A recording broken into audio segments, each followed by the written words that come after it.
Estamos gravando. Vamos dar continuidade na nossa aula. A disciplina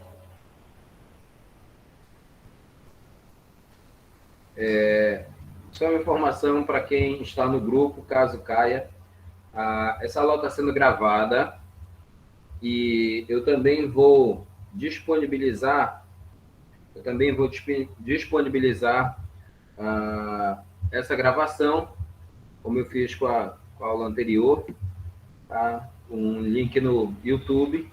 Para quem não puder assistir por algum motivo, ou cair a chamada, então você vai lá no YouTube, assiste, e ali no chat do YouTube, você então coloca seu nome para eu usar como lista de frequência.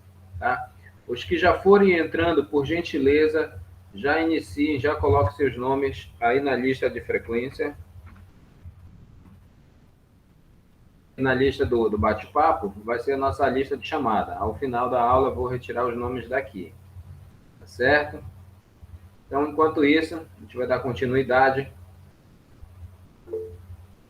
aqui na nossa apresentação.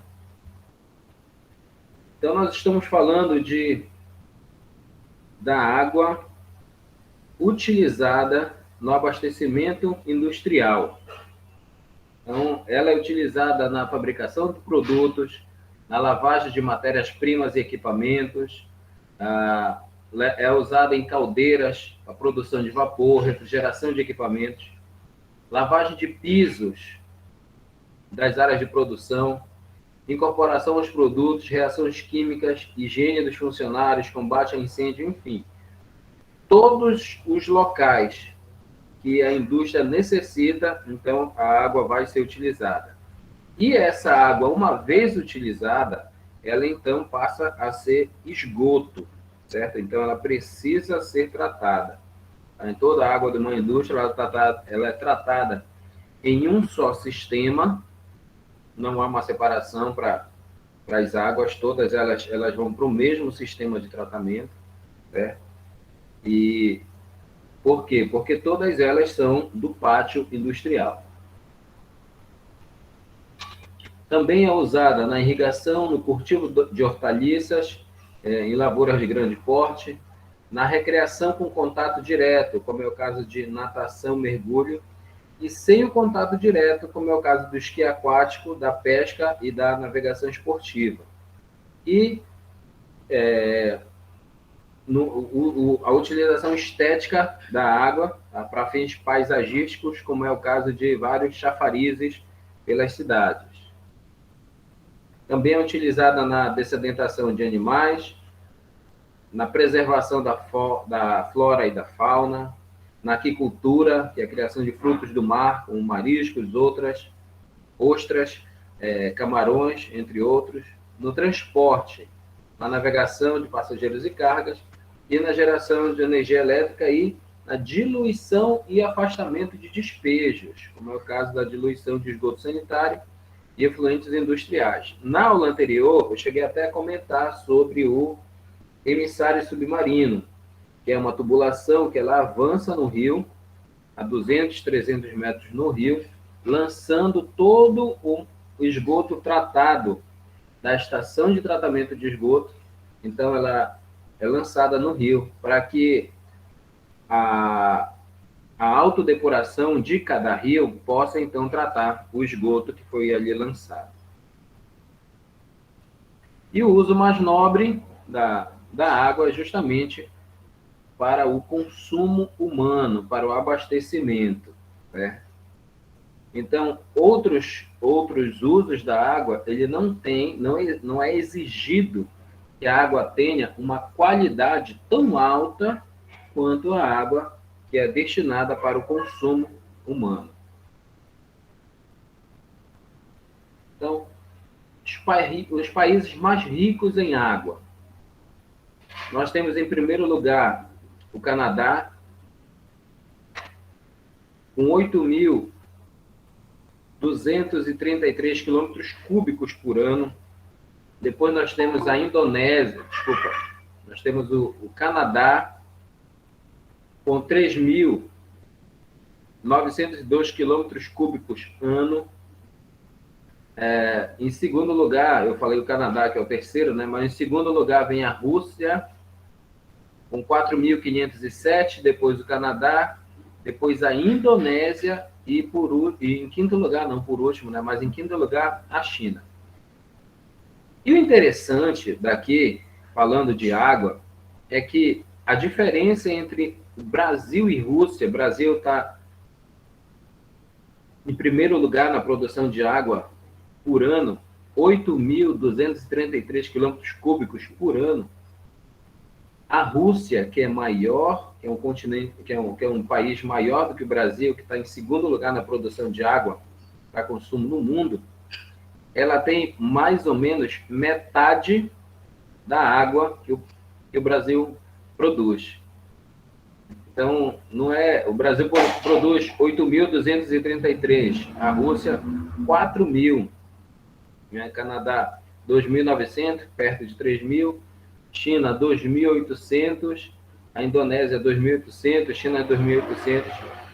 Mas a pergunta que se essa imagem faz é o seguinte: se somos os mais ricos, por que falta água na torneira?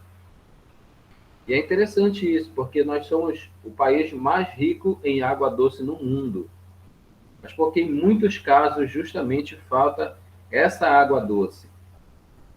Então, o texto diz: a situação brasileira de oferta de água ainda é privilegiada em relação às outras partes do mundo, onde predominam características de relevo de clima associadas à elevada densidade demográfica, resultando em situações de extrema gravidade para a gestão dos recursos hídricos.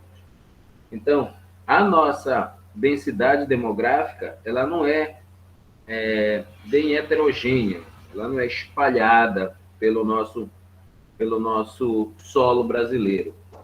Ela é bem concentrada. Então, ela está bem concentrada perto do litoral, bem concentrada nas cidades que são mais ao centro do país, mas onde tem rios. Ela não é de todo espalhada. Isso nos gera um problema muito grande. E esse problema é justamente a dificuldade de tratar um volume muito grande de água para atender a uma população muito grande. Então, precisam de sistemas realmente bem grandes para atender toda a população. Se a população fosse mais espalhada, ou seja, as cidades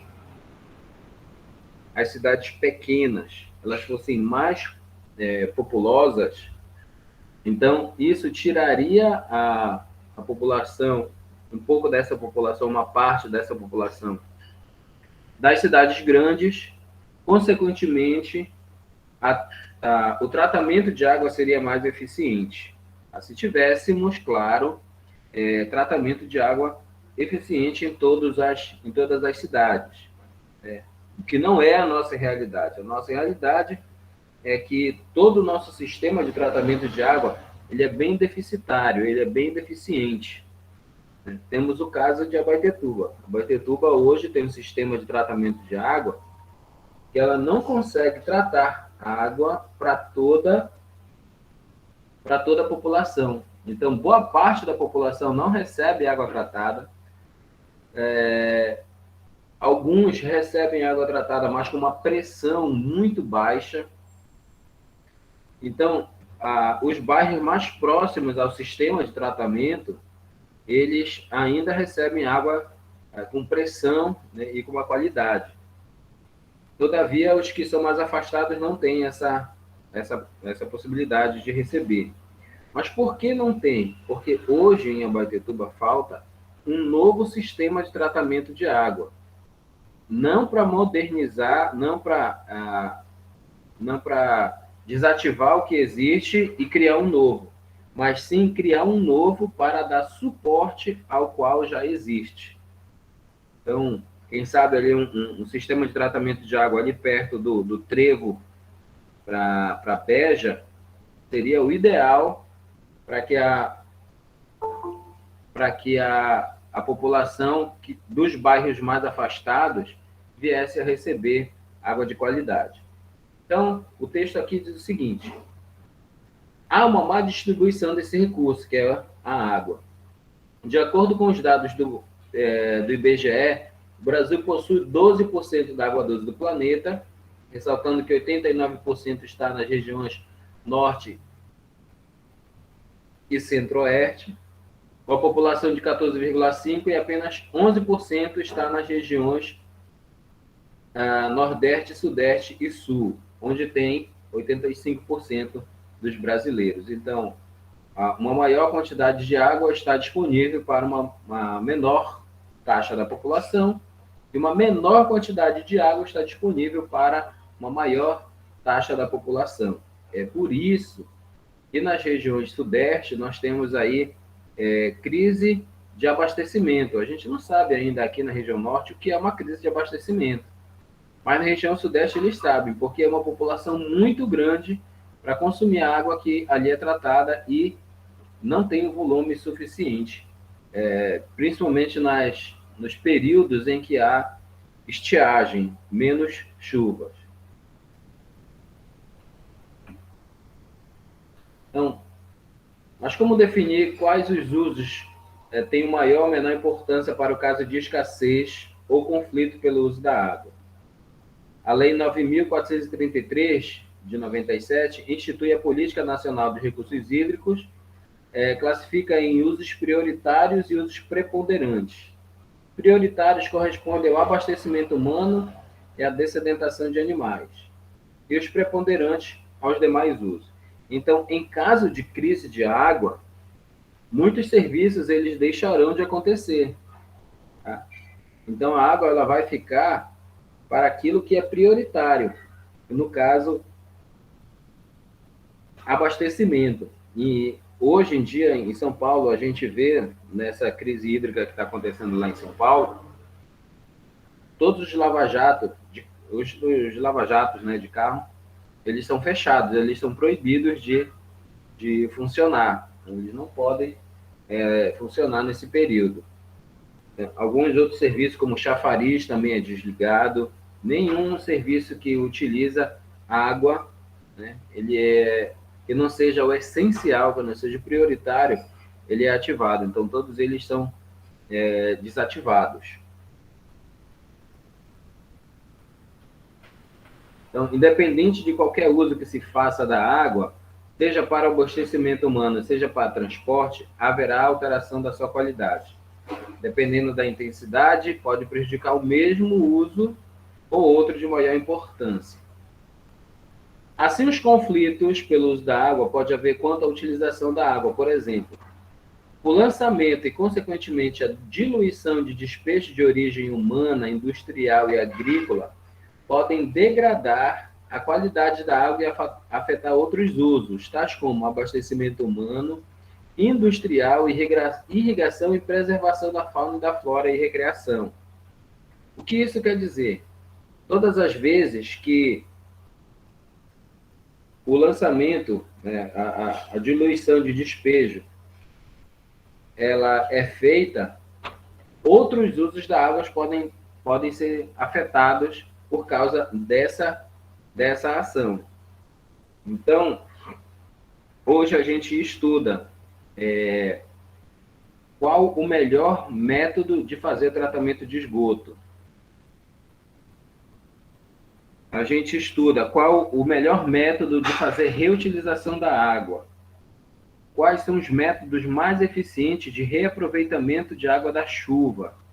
Todos esses métodos, eles são válidos, são estudados atualmente para dar solução a muitos problemas de água que nós temos. Como eu disse para vocês, aqui na região norte, a gente ainda não sabe o que é isso, né? Porque a gente tem água em abundância. Mas outras regiões do país, não. Todas essas técnicas, elas são extremamente necessárias para que se possa obter água, e água em abundância e água com qualidade. Então, O uso consultivo dos recursos hídricos destinado ao consumo é aquele que parte da água utilizada não retorna ao corpo d'água da qual foi retirada, como, por exemplo, a irrigação. Então, a irrigação ela é retirada a água do rio ou de um lago, né, e é lançada, então, sobre as plantas e o solo. Ou seja, aquela água, ela imediatamente ela não volta para aquele rio. Um outro exemplo é o abastecimento urbano, no qual existe uma perda de água significativa no sistema de distribuição de água dos municípios. Gente, é muito difícil, eu diria assim, eu ainda não vi um sistema de abastecimento de água funcionar sem perda. Todo o abastecimento de água que eu já visitei, que outros amigos meus já visitaram, que outras pessoas em seminários, simpósio, e a gente vai conversando, pessoas da área, a gente vai conversando, todos relatam a mesma coisa. Seja nas cidades em que o abastecimento é por poço, seja nas cidades que o abastecimento é por lago, seja nas cidades que o abastecimento é por água de rio, depois do abastecimento tem a distribuição, e sempre na distribuição tem perdas. Perda que, digamos assim, a empresa produz por dia 500 metros cúbicos de água para um determinado conjunto. Então, ela faz um cálculo do volume que ela produz durante um mês. E quando vai fazer a contabilidade, ou seja, vai fazer a arrecadação referente ao volume de água produzido, a gente percebe que foi muito mais produzido do que a empresa está recebendo. E isso, claro, falando das localidades onde tem o hidrômetro, que a gente está vendo a quantidade de água que está passando e está marcando ali naquele reloginho. Então, as empresas relatam que muito da água que é produzida não passa ali no relógio. Então, sempre tem perda. A maioria dessas perdas, elas são por vazamento, né? E vazamento fica dias e noites. Tem vazamento que não aparece, porque tem vazamento que ele cai para dentro do bueiro e não aparece. Às vezes está embaixo da rua, uma tubulação rachada, a tubulação não arrebentou a rua porque a água está vazando para dentro da drenagem. Então, os vazamentos acontecem, aquilo que chamam de gato também acontece. Então, é um desperdício muito grande que ocorre. É cerca de 50%, em Belém, de 50% a 60% de toda a água produzida, ela é desperdiçada. E o próximo é o abastecimento industrial, no qual também ocorre a perda no sistema de distribuição de água dos municípios ou a incorporação da água no produto manufaturado. Então, nesse abastecimento industrial, a água que é coletada, ela não volta para o meio ambiente do jeito que ela veio. Tá? Então, se ela foi coletada num rio, se ela foi coletada num poço, ela, depois de passar pelo processo industrial, essa água não volta àquela origem. Então, demora mais ainda o ciclo hidrológico da água industrial. Então, nós temos aqui, com as alterações da qualidade e da quantidade da água, devido aos usos que se faz dela, é necessário promover o tratamento das águas captadas em mananciais superficiais ou subterrâneos e dos dejetos gerados nas atividades. Então, o que eu estou falando aqui, né? Toda a água das cidades hoje, nenhuma é bombeada direto do rio e vai para a distribuição. Todas passam, né, por tratamento. Seja água que vem do rio, seja água que vem dos poços, todas elas têm que passar por tratamento.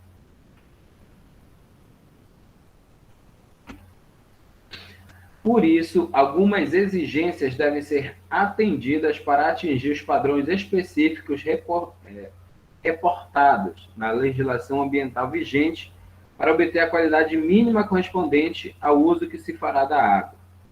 Esses padrões específicos são estabelecidos com base em diferentes requisitos de qualidade determinados por parâmetros físicos, químicos e biológicos.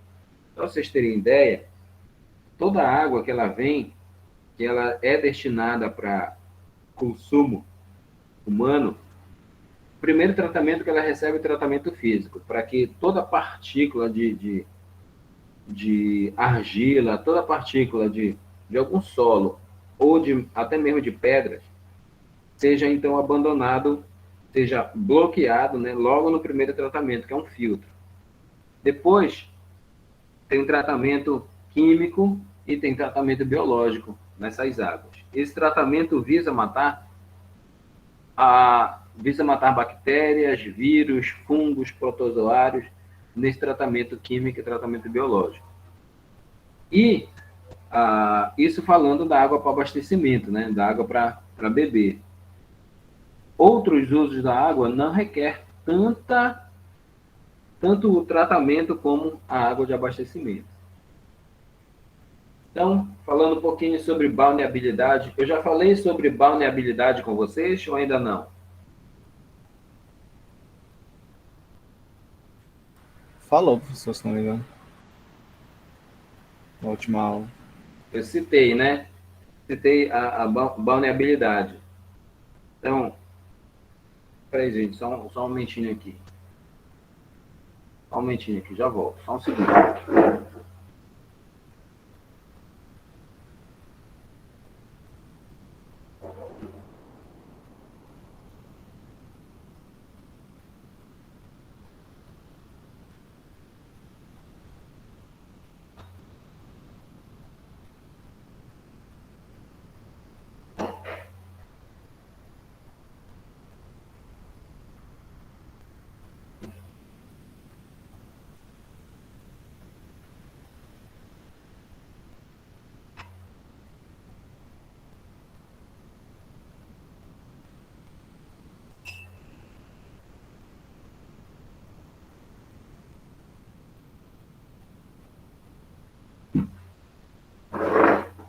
Pronto.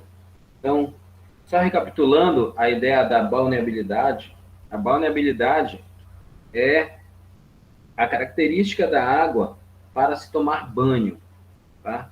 E a característica da água para se beber é a potabilidade. Então, o texto diz o seguinte: capacidade de um local tem de possibilitar banho e realizações de atividades esportivas em suas águas. É a qualidade das águas destinada à recreação de contato primário, ou seja, é aquele contato que a pessoa entra na água. A balneabilidade é determinada a partir da quantidade de bactérias do grupo coliforme presentes na água. Então, essas bactérias do grupo coliforme, elas sempre vão estar presentes nas águas de rio, nas águas de praia, nas águas destinadas para banho. Mas existe uma quantidade, que a gente chama de padrão, existe uma quantidade limite em que, para que haja, né, desse tipo de bactéria na água. Se ela ultrapassa aquele limite padrão, então ela está imprópria para o banho. Potabilidade é o conjunto de características físicas, químicas e biológicas asseadas em padrões definidos pelo Ministério da Saúde que indicam se a água é adequada para o consumo humano. Então, potabilidade, característica para se beber a água. E balneabilidade, característica para se tomar banho em determinada água. As resoluções, tá? As resoluções são as seguintes: 357 de 2005, do Conselho Nacional de Meio Ambiente, ele classifica os corpos d'água, tá? E ele também estabelece as condições dos padrões de lançamento de efluente. Eu gostaria que vocês, a quem ainda não anotou, anote ou memorize essa palavra, efluente. Efluente é esgoto líquido, esgoto produzido em forma líquida, tá? Assim como nós temos os RSU, resíduos sólidos urbanos, nós temos os efluentes, que são os líquidos. A Resolução 396, de 2008, do Conselho Nacional de Meio Ambiente, dispõe sobre a classificação e diretrizes ambientais para enquadramento das águas subterrâneas. Então, todo mundo que quer cavar um poço profundo, tem que estar enquadrado nessa resolução 396. Exemplo, todas as empresas que fazem distribuição de água, se elas não fizerem a captação dessa água através dos rios, elas fizerem a captação dessa água através de poço, em um poço profundo, acima de 80, 100 metros, elas estão enquadradas nessa resolução 396 de 2008, né? Para que a água retirada dali possa, então, ser classificada.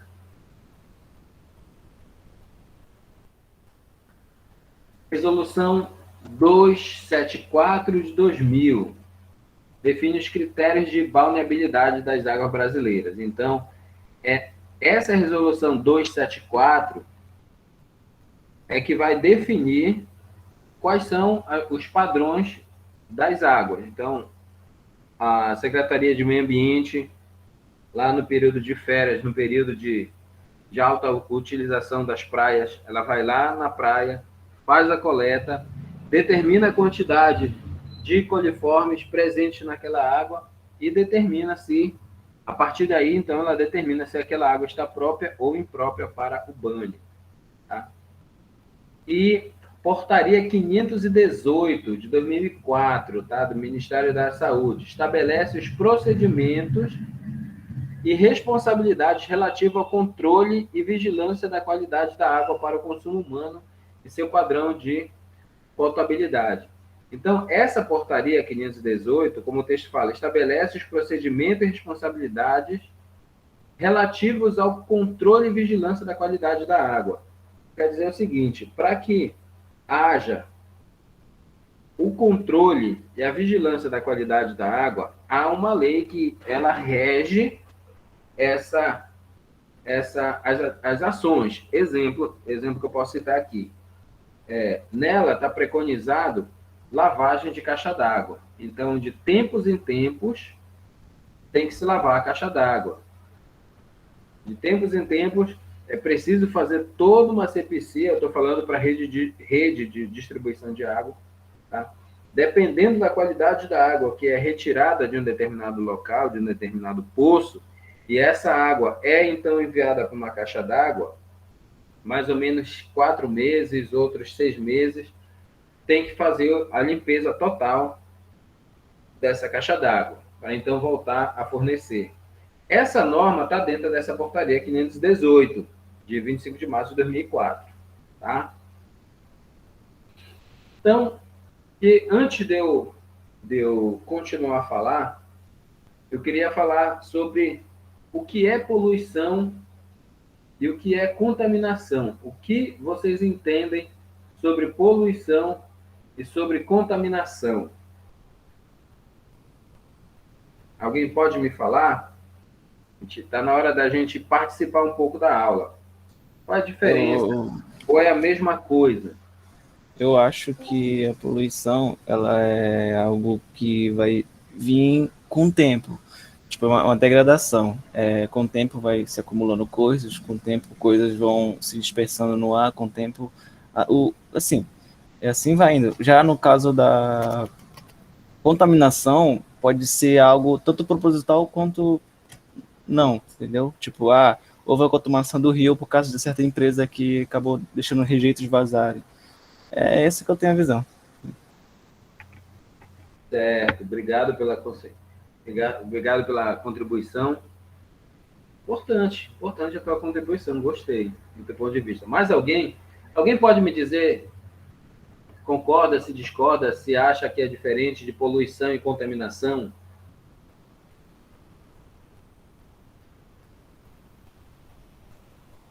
Professor, eu concordo com o Wenders.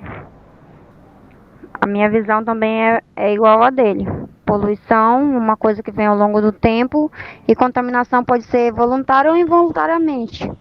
Alguém pode estar contaminando algo e não saber, e alguém pode ir lá e querer simplesmente contaminar. Certo. Deixa eu fazer uma outra pergunta para vocês. Vocês acreditam que existe poluição que não faz mal à saúde? Ou vocês acham que toda poluição faz mal à saúde?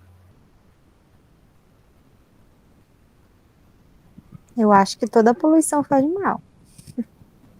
Tudo que polui faz mal.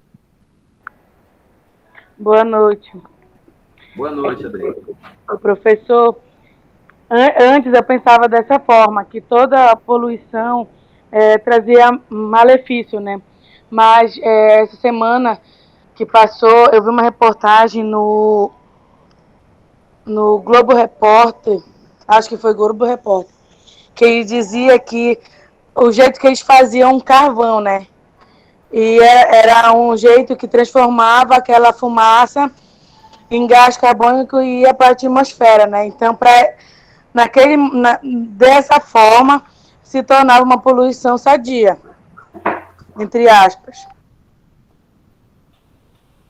Também não sei se estou certa, né? Porque nem tudo na televisão que passa eu ouvi, aí eu me interessei, achei legal, até pesquisei. E é verdade, é um tipo de carvão biodegradável, né, que eles chamam. Certo. Então, deixa eu colocar uma situação para vocês aqui. Digamos que vocês vão atravessar uma piscina nadando, mas essa piscina, ela está cheia de pneus. Então, você não consegue nadar em linha reta. Ela tem tanto pneu, os pneus foram empilhados propositadamente dentro dessa água, tá? Da água da piscina. Dezenas e dezenas de pneus, fizeram várias pilhas lá dentro, né? Várias torres. Então você pula na água e vai ter que fazer um zigue-zague para chegar de uma borda da piscina até a outra borda da piscina. Pergunto para vocês, esses pneus nesta água, eles estão poluindo ou contaminando, ou os dois? O que vocês acham?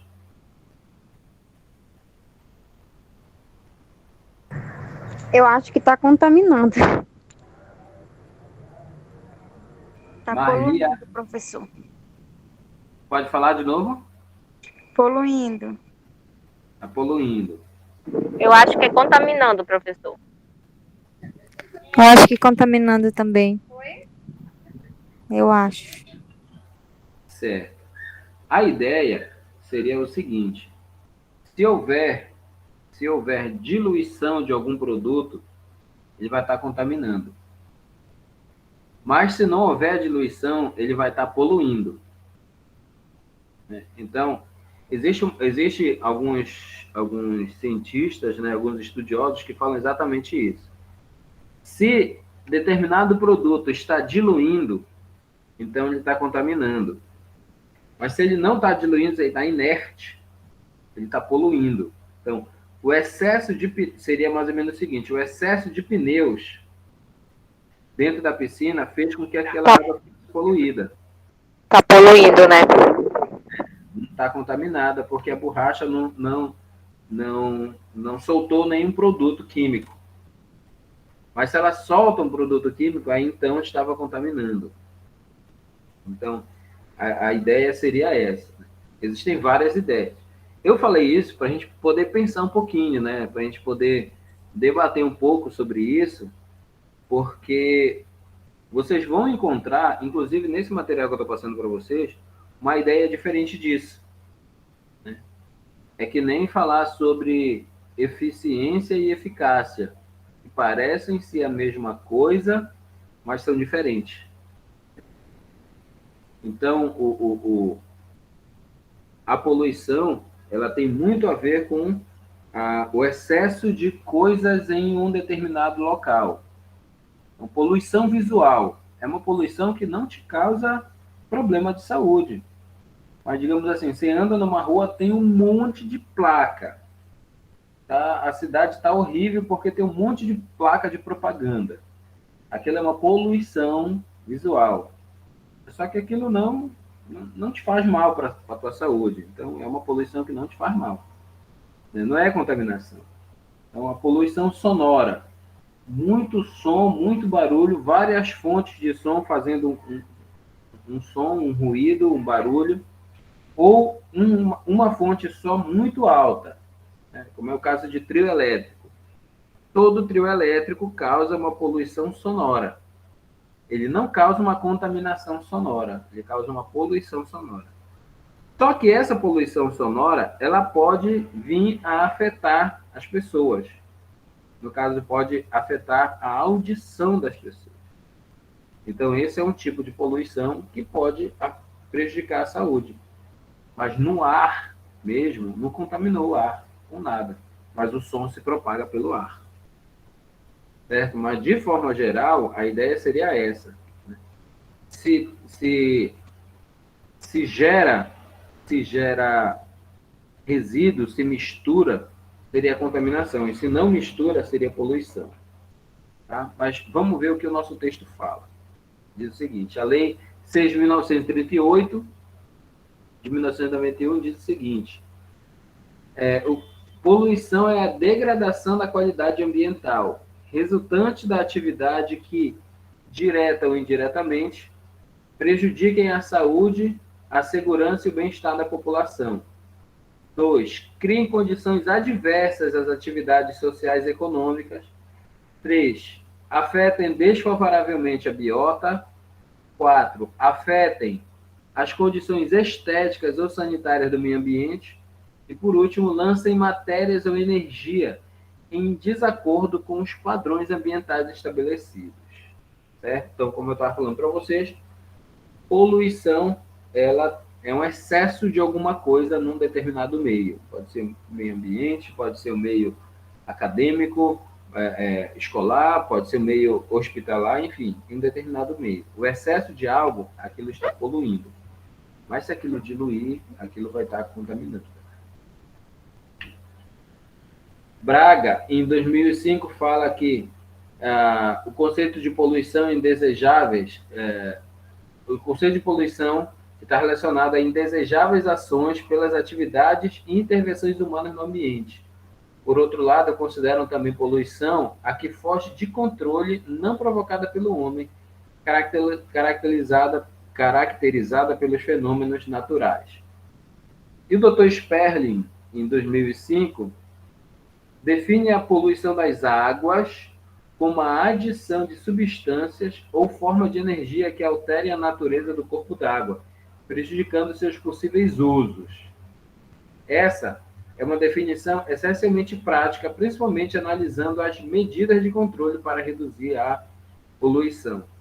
Então, tanto um quanto o outro, eles têm uma tendência de levar a quantidade de determinado elemento a um determinado local. Então, o Braga fala de água e o Von Sperling também fala de água. Então, nós temos o seguinte: podemos dividir a poluição do corpo d'água de duas formas: poluição pontual e poluição difusa. O que é uma poluição pontual? O poluente atinge o corpo d'água de forma única, ou seja, existe uma tubulação que fica lançando naquele mesmo lugar, naquele mesmo corpo d'água, a sua poluição produzida. Então, nós temos aqui, como exemplo, descarga de um rio de um emissário que transporta esgotos sanitários e efluentes industriais. Emissões gasosas industriais líquidos de aterro sanitário de decomposição de resíduos sólidos urbanos. Então, essa poluição pontual, ela ocorre quando não é em toda a região que uma determinada poluição aconteceu. É numa pequena região. Então, aquilo é poluição pontual, certo? Como é o caso da tubulação, de uma empresa jogando seu esgoto para dentro do rio. Como é o caso de um aterro sanitário que fica lançando seu lixo também dentro do rio. Isso são fontes pontuais. Então, aí por isso que o texto diz que elas são mais fáceis de ser identificadas e controladas do que as difusas. O que é o uso de uma poluição difusa? Então, nós temos aí um avião fazendo uma pulverização, nós temos ali atrás um carro andando, e o texto diz o seguinte: poluição difusa, o poluente ingressa no corpo de água de forma distribuída ao longo de sua extensão. Exemplo, drenagem pluvial, agrotóxicos aplicados na agricultura e dispersos no ar, carregado pelas chuvas para os rios e lençol freático, gases expelidos de escapamento de veículos automotores, entre outras. Então, essa é a poluição difusa. Difusa quer dizer espalhada. E a contaminação? Falamos muito sobre poluição. E o que é a contaminação? Então, nós temos o seguinte: de acordo com a Lei 9.433, de 97, que instituiu a Política Nacional de Recursos Hídricos, logo ele trata como um caso à parte a contaminação. Ela é um caso à parte da poluição. A água de um determinado manancial está contaminada quando recebe lançamento de substâncias químicas ou radioativas, que podem causar malefícios à saúde e ao bem-estar do homem. Então, como eu estava explicando, se misturou na água, é contaminação. Tá? Se diluiu na água, né? Se misturou, é contaminação. Então, de acordo com a Lei 9.433, que institui a Política Nacional de Recursos Hídricos, contaminação é um caso particular da poluição. Então, a água de um determinado... Oh, meu Deus! Eu repeti isso daqui. Eu repeti. É essa daqui. Quais as fontes de poluição de recursos hídricos? As fontes são de origem natural, a decomposição de vegetais, erosão das margens, salinização. Tem os esgotos domésticos, tem os efluentes industriais, tem água de escoamento superficial e origem agropastoril. Sem contar, né, que ainda temos a água de drenagem de minas e resíduos sólidos. Tudo isso são fontes de poluição para a água profunda, né? Poluição dos rios e do solo. Tá? Então, tudo isso gera fontes de poluição. Então, para ampliar um pouco os conceitos, precisamos entender que a água utilizada, e preste atenção nesse detalhe, a água utilizada que tem suas características alteradas em função do uso que se faz dela é denominada água residuária. Água residuária. Usou a água, mudou alguma coisa naquela água, ela já é uma água residuária. Tá? Basta você... digamos assim, alguém vai tomar banho. A água que cai do shampoo e do sabão e tudo, aquela água que cai no ralo é chamada de água residuária. Então, as águas residuárias são de atividades humanas em residências, instituições e comércios e esgotos sanitários. Elas também são de diversas origens e tipos de indústrias, e são os efluentes industriais. Também são de escoamento de água que infiltra no solo, como a água da chuva, as águas de infiltração.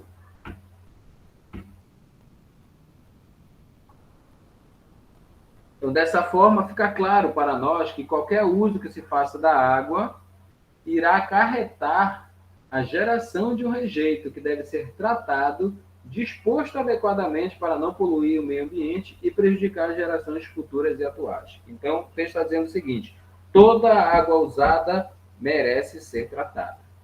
Toda. Opa, o que aconteceu aqui?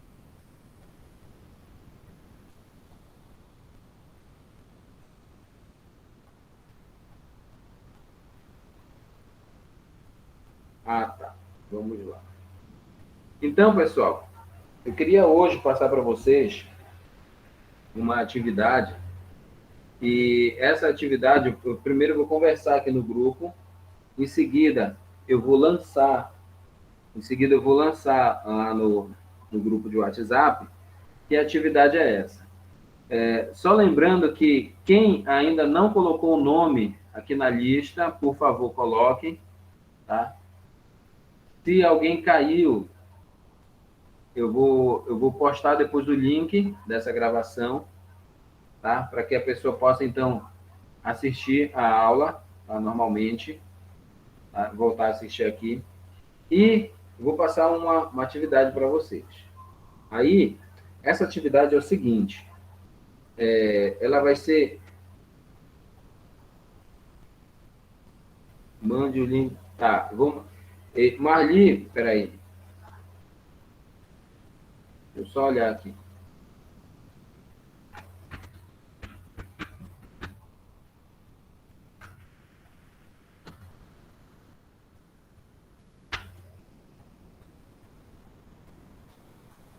Marli, de qual link você se refere? Dessa aula ou da aula passada? Não estou entendendo.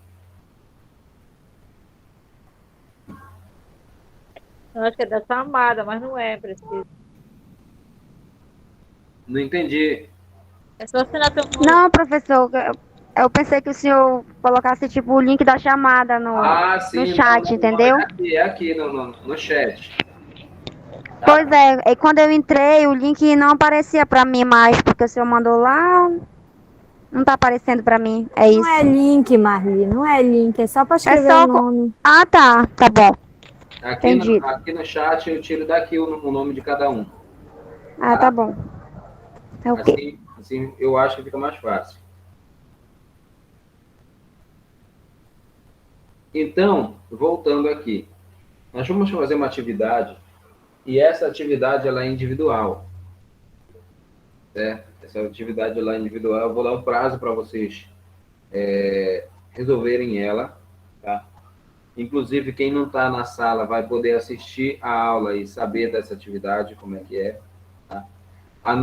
O prazo é de 1 semana. Então, até a próxima quinta-feira, a atividade de águas residuárias deverá ser entregue. Certo? Até a próxima quinta. Então, para cada disciplina, uma atividade. A disciplina Desculpa, até a próxima quinta, não. Até a próxima quarta. Até a próxima aula dessa disciplina aqui, que é gerenciamento de águas residuárias industriais. Tá? Para a aula de sexta-feira, né, de acordo com aquilo que foi postado lá no grupo, vocês também fazem comigo a mesma aula de sexta-feira, né?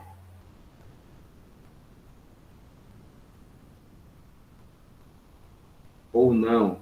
É essa turma aqui? Não. Nem lembro qual foi sexta-feira. Eu acho que não. Deixa eu só olhar aqui. Então é outra turma. A outra turma é essa informação. Sexta-feira, gestão ambiental, professor, é essa? Não. Então... então não é aqui, não é a nossa turma. Tá certo. Então é outra turma, que é junto com o professor Najib. É que eu fico com metade da turma, ele fica com metade da turma. Tá? Mas eu vou passar aqui no grupo, tá? A atividade que é para fazer. Esse material que nós finalizamos hoje, que ele iniciou na aula passada, aí finalizamos esse slide hoje, tá? E aí eu vou passar no grupo. Até a próxima quarta-feira vocês devem me entregar o trabalho, certo? Aí me entregando o trabalho até a próxima quarta-feira já garante uns pontinhos aí para vocês. Então a gente vai fazendo vários trabalhos e cada trabalho vai gerando uma somatória para as avaliações, tá bom? No mais, a nossa aula fica por aqui, a aula de hoje fica por aqui. Eu agradeço a presença de cada um. Por favor, coloquem seus nomes. Quem ainda não colocou o nome aqui na lista, por favor, coloque seu nome. Logo, logo a gente vai estar voltando com as aulas presenciais.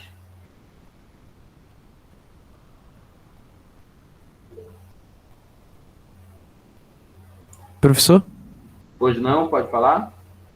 de qual trabalho o senhor está falando?